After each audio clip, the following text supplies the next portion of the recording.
সম্মানিত ভিউয়ার্স, আসসালামু আলাইকুম ওয়া রাহমাতুল্লাহি ওয়া বারাকাতুহু। আশা করি সবাই আল্লাহর অশেষ রহমতে ভালো আছেন, সুস্থ আছেন। এই চ্যানেলে আর একটি নতুন গুরুত্বপূর্ণ ভিডিওতে আপনাদের সবাইকে স্বাগতম। আজকে আলোচনা করব পঞ্চম নিয়োগ বিজ্ঞপ্তিতে শিক্ষক পদে যোগদান করতে না পারাদের তালিকা আহ্বান। বিস্তারিত থাকছে ভিডিওতে।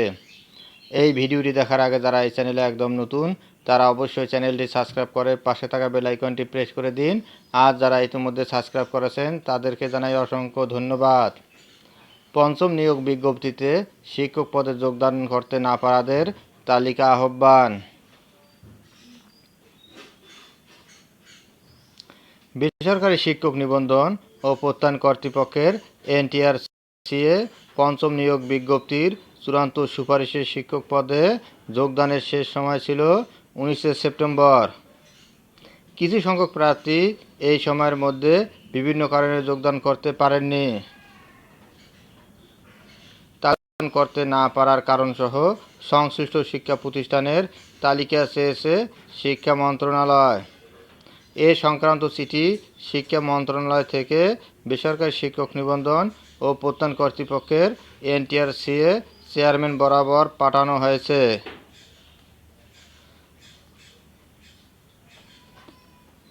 বৃহস্পতিবার 26 সেপ্টেম্বর শিক্ষা মন্ত্রণালয় ও এনটিআরসিএ সূত্র দৈনিক আমাদের বার্তাকে এ তথ্য নিশ্চিত করেছে।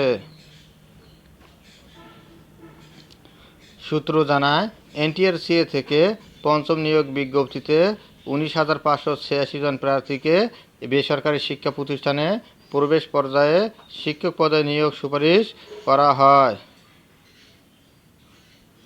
সুপারিশপ্রাপ্ত শিক্ষকদের মধ্যে যারা বিভিন্ন কারণে যোগদান করতে পারেননি তাদের যোগদান করতে না পারার কারণসহ সংশ্লিষ্ট শিক্ষা প্রতিষ্ঠানের তালিকা পাঠানোর জন্য বলা হয় মন্ত্রণালয় থেকে। এর আগে গত 21 আগস্ট পঞ্চম গণবিজ্ঞপ্তির চূড়ান্ত সুপারিশ করেছে এনটিআরসিএ। এতে পঞ্চম গণবিজ্ঞপ্তির আওতায় প্রাথমিকভাবে নির্বাচিত 22,033 প্রার্থীর মধ্য থেকে 19,586 জনকে নিয়োগের চূড়ান্ত সুপারিশ করা হয়। প্রসঙ্গত, গত 31 মার্চ বেসরকারি শিক্ষা প্রতিষ্ঠানে 96,736টি পদে শিক্ষক নিয়োগের গণবিজ্ঞপ্তি প্রকাশ করা হয়। এর মধ্যে স্কুল অ্যান্ড কলেজে 43,286টি এবং মাদ্রাসা ও কারিগরি শিক্ষা প্রতিষ্ঠানে 53,450টি পদে শিক্ষক নিয়োগ দেওয়ার কথা।